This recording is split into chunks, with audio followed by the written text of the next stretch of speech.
राजेंद्र पाटील यड्रावकर गणपतराव पाटील यांची संपत्ती घाम गळून रोजगार हमीतून आलेली नाही। दोघांना धडा शिकवा। आंदोलन अंकुशचं बळ उल्हास पाटील यांना यशापर्यंत पोहोचवेल। राजू शेट्टी। शिरोळच्या छत्रपती शिवाजी महाराज चौकात मंगळवारी माजी खासदार राजू शेट्टी यांनी श्री दत्त साखर कारखान्याचे प्रमुख व काँग्रेस पक्षाचे शिरोळ विधानसभा मतदारसंघातील उमेदवार गणपतराव पाटील, दुसरे कारखानदार राजर्षी शाहू विकास आघाडीचे अधिकृत उमेदवार आमदार राजेंद्र पाटील यड्रावकर यांच्यावर सडकून टीका करत या दोघांना पाडा आणि शेतकऱ्यांना लुटणाऱ्यांना धडा शिकवा असं खुलं आवाहन त्यांनी केलं। शिरोळच्या छत्रपती शिवाजी महाराज चौकात ऐतिहासिक तख्त येथे आंदोलन अंकुश उसाला प्रतिटन 3700 रुपये आणि मागचे 200 रुपये व मराठा आंदोलन करार आणि उल्हास पाटील यांना विधानसभेसाठी पाठिंबा यासाठी बैठक आयोजित केली होती।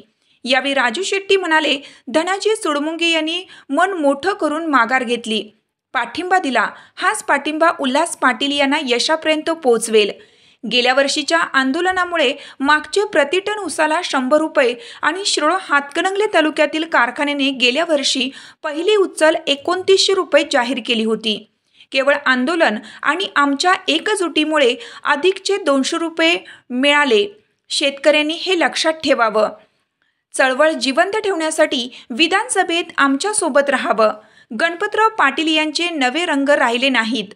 10 वर्ष कारखाना चालवतात आणि त्यांच्यासारखेच यड्रावकरांची संपत्ती आशातील चंद्राच्या कोरीप्रमाणे वाढत चालली आहे। घाम गाळून ही संपत्ती आलेली नाही किंवा ते रोजगार हमीच्या कामावर गेलेत आणि त्यातून त्यांना पैसे आले नाहीत असं म्हणत या दोघांना पाडा असा सल्ला त्यांनी उपस्थितांना दिला। या ऊस आंदोलनाच्या निमित्तानं आंदोलन अंकुशच्या वतीनं जी भूमिका घेतलेली आहे, मी पहिल्यांदा धनाजी सुडमुंगे यांचं अभिनंदन करतो। त्यांनी स्वतः मनाचा मोठेपणा दाखवून आपला उमेदवारी अर्ज मागे घेऊन खऱ्या अर्थानं शेतकरी चळवळीला बळ देण्याची भूमिका घेतलेली आहे। कारण 2 बलाढ्य अशा साखर सम्राटांशी इथं आपली लढाई आहे आणि ही लढाई करत असताना साम दाम भेद दंड या पद्धतीनं ते जाणार आहे। साखर कारखान्यांच्यामध्ये कामगार आहेत, साखर कारखान्यांना ऊस पुरवणारे वाहतूकदार आहेत, त्याचबरोबर साखर कारखान्याच्या एकूणच अर्थकारणावर अवलंबून असणारे अनेक घटक आहेत। त्यांच्यावर दबाव आणून प्रेशर आणून त्यांच्या शिक्षण संस्था आहेत। त्याचबरोबर बाकीचे 3-4 कारखाने आहेत ते त्यांच्याशीच निगडीत आहेत, त्यांनाच मदत करण्याची भूमिका घेणार आहेत। आणि अशा परिस्थितीमध्ये कष्टकऱ्यांच्या शेतकऱ्यांच्या बळावर आपली ही लढाई आहे आणि त्यामुळं आपल्यामध्ये एकजूट असणं गरजेचं आहे आणि त्या दृष्टिकोनातून आपण एका विचाराने या ठिकाणी आलो। एका दिशेनं एका विचारानं लढाई केली तर लढाईला यश येतं हे गेल्या वर्षी आपण दाखवून दिलेलं आहे। कारण जे कारखानदार 1 रुपया सुद्धा देता येत नाही, आमचा सगळा हिशेब पूर्ण झालेला आहे असं म्हणत होते, त्यांना शेवटी 100 रुपये द्यावे लागले। हा आपला सगळ्यात मोठा विषय आहे। एवढंच नव्हे तर तुम्हाला माहिती आहे या 5 कारखान्यांनी 2900 रुपये पहिली उचल गेल्या वर्षी जाहीर केलेली होती आणि या आंदोलनानंतर त्यांनी 3100 रुपये दिले, म्हणजे तिथं 200 रुपये आपल्याला वाढून मिळालेले आहेत। म्हणजे ते 100 रुपये केवळ आंदोलनामुळे झालं, हे शक्य झालं, हे शेतकऱ्यांनी सुद्धा लक्षात ठेवलं पाहिजे। आणि एक प्रकारे या आंदोलनाला जनमान्यता आहे हे दाखवून देण्याची ही एक निवडणूक म्हणजे एक संधी आहे। कारण बहुसंख्य मतदार हे शेतकरी आहेत किंवा शेतीवर अवलंबून असणारे आहेत। तेव्हा ही जी भूमिका आम्ही सगळेजण आपापल्या वेगवेगळ्या संघटना असून सुद्धा एकत्रित भूमिका घेतो आणि त्याला आमची मान्यता आहे, ही जनमान्यता मतपेटीतून दाखवण्याची वेळ आली आहे। कारण आता गणपतराव सुद्धा काय नवखे राहिलेले नाहीत, लक्षात ठेवा। 10 वर्ष ते कारखान्याचे चेअरमन आहेत। तेव्हा मी आता नवा आहे, मला काय माहीत नाही असं म्हणायचं काही त्यांनी कारण नाही। आणि यड्रावकरांचा इतिहास तुम्हाला माहीत आहे की कालपासून गेल्या 20 वर्षामध्ये प्रतिपदेच्या चंद्राच्याही चौपटीनं चंद्राची कलेकलेनं वाढते त्याच्या चौपटीनं त्यांच्या संपत्तीमध्ये वाढ झालेली आहे की काय रोजगार हमीच्या कामावर जाऊन झालेलं नाही हे लक्षात घ्या. तेव्हा ही सगळी दौलत, ही सगळी संपत्ती ही आपल्या घामातून निर्माण झालेली आहे आणि त्या संपत्तीचा वापर करून ही मंडळी जर का आपल्याला चळवळी दाबण्याचा प्रयत्न करत असतील तर अशा वेळी काय केलं पाहिजे याचा विचार आता आपण सगळ्यांनी करायला पाहिजे. आणि म्हणून त्या दृष्टिकोनातून आम्ही सगळ्यांनी एकत्रित येण्याचा निर्णय गेल्या वर्षी घेतलेला होता. त्याचं चांगलं फळ मिळालं, यावर्षी घ्यायचं आहे. आता ऊस परिषदेमध्ये आम्ही मागणी केली 3700 रुपये पहिली उचल आणि 200 रुपये गेल्या वर्षी तुटलेल्या ऊसाचे उचल. त्यालाही कारण आहेत, कारण त्याच्या मागच्या सीझनमध्ये सरासरी साखरेचा विक्रीचा जो भाव होता त्याच्या जवळपास 250 रुपये जास्त भाव गेल्या वर्षीच्या एकूण हंगामात तयार झालेल्या साखरेच्या विक्रीला मिळालेला आहे आणि ते पैसे 200 रुपयाच्या रूपाने शेतकऱ्याला मिळाले पाहिजेत.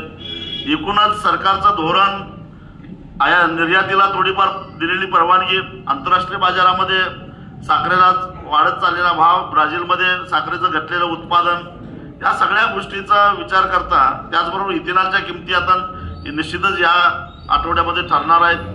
त्याचबरोबर BJV आणि सिरपच्या इथेनॉलचं धोरण ठरणार आहे. हा सगळा सारासार विचार करून जयसिंगपूरच्या ऊस परिषदेमध्ये 3700 रुपये मागणी केलेली आहे.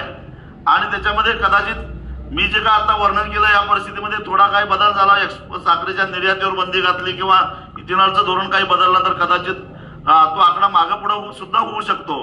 परंतु त्यावेळी परिस्थिती बघून, कारण साखर कारखाने चालू ठेवून आपण ते राहिले तर आपल्याला ऊसाचा दर मिळणार आहे. कारखाने बंद ठेवणं 15 दिवस ठीक आहे. गेल्या वर्षी आमच्यावर टीका झाली की कारखाने बंद ठेवल्यामुळं आमचा ऊस उशिरा गेला, आम्हाला ऊस तोडायला जास्त पैसे द्यावे लागले. वास्तविक आता आमच्या नावांना बोंबलणाऱ्यांनी आता सांगावं, गेल्या वर्षी 7 नोव्हेंबरला ऊस परिषद झाली, आज 5 तारीख आहे, अजून साखर कारखाना कधी चालू होणार आहे याचा काही मागमूस सुद्धा नाही. यावर्षी उशिरा होत नाही का? यावर्षी सीझन लांबत नाही का? गेल्या वर्षी एवढाच ऊस यावर्षी सुद्धा आहे. परंतु प्रत्येक गोष्ट आपल्या सोयीनं बोलायचं. आता आम्ही काय का ऊस तोड बंद असं सुद्धा म्हटलेलं नाही. जयसिंगपूरमध्ये आम्ही सांगितलेलं आहे की बाबा 15 तारखेला तुम्ही काय भूमिका घेताय त्याच्यावर कारखाने बंद ठेवायचं का नाही याचं आम्ही ठरवणार आहोत. तेव्हा अशा पद्धतीनं आता कारखानदारांनी आपली भूमिका मांडायला नको का? खरं तर या निवडणुकीमध्ये या दोन्ही कारखानदारांनी सांगायला पाहिजे की संघटनेची ही मागणी चुकीची आहे काय बरोबर आहे. बरोबर असेल तर आम्ही तेवढं देणार आहे. आम्ही तर त्याच्या पुढे जाऊन असं म्हटलेलं होतं की त्यांनी दोघांनी 4000 रुपये जाहीर करावं. मला वाटतं सावकर मातनायकांनी सांगितलं होतं 4000 रुपये जाहीर करावं, आम्ही निवडणूकच लढवत नाही. परंतु ती काय हिंमत त्यांच्यामध्ये नाही हे दिसून आलेलं आहे. पण 3700च्या बाबतीत त्यांचं काय भूमिका आहे? कारण मतदार हा बहुसंख्य ऊस उत्पादक शेतकरी आहे, त्याला आमदारात ठेवून करू नका. आणि एवढं करून तुम्ही घेतलेल्या कारखानदारांनी घेतलेल्या भूमिकेमुळं त्यांना जर का मतदारांनी मतं देऊन साथ दिली तर आमचं काय म्हणणं नाही, कारण एक प्रकारचं हे जनमत आहे. तेव्हा या सगळ्या गोष्टीचा विचार करून यावर्षीचा ऊस आंदोलन करावं लागणार आहे. 15 नोव्हेंबर नंतरच कदाचित मतदान झाल्यानंतर 20 नोव्हेंबर नंतरच ह्याला रंग चढणार आहे. परंतु जो काही निर्णय घ्यायचा आहे तो शेतकऱ्यांच्यासाठी संघर्ष करणारे ज्या काही संघटना आहेत, सगळ्या संघटना, शरद ऋषींची संघटना असेल, एक आता आम्ही केलेलं आहे महाराष्ट्र पातळीवर सगळ्या संघटनांना एकत्रित आणण्याचं काम मी केलेलं आहे. माझे आमदार शंकर धोंडगे असतील, माझे आमदार वामनराव चटप असतील, या सगळ्यांना एकत्रित आम्ही आणलेलंच आहे. आणि इतर स्थानिक पातळीवर आंदोलन अंकुशच्या माध्यमातून धनाजी चुडमुंगे आणि त्यांचे सहकारी हेही काम करतायत. ह्यांनाही बरोबर घेऊ आणि शेतकऱ्यांच्या हिताचा जो काही निर्णय असेल तो निर्णय घेऊन इथून पुढं आपण वाटचाल करू. त्यामुळं इथं लिहून द्यायला मला काहीच अडचण नाही, कारण मी काय ताजमहाल देतो असं लिहून देत नाही, मी काय माझं संपत्ती लिहून देतो असत नाही. ज्याच्यामुळं जर का शेतकऱ्यांचा फायदा होणार असेल, शेतकऱ्यांचं कल्याण होणार असेल तर याच्यावर सही करायला मला कसलंही काही वाटत नाही.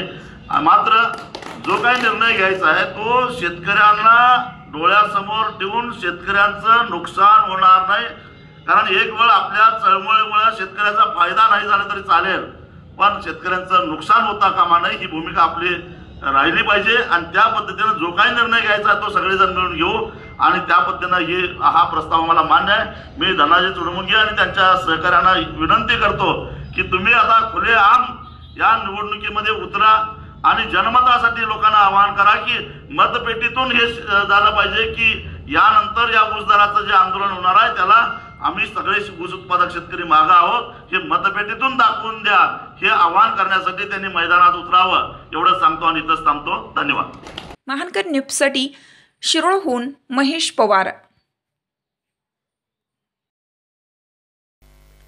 ताज्या बातम्यांसाठी महानकरेला सबस्क्राईब करा आणि बेल आयकॉनला क्लिक करा.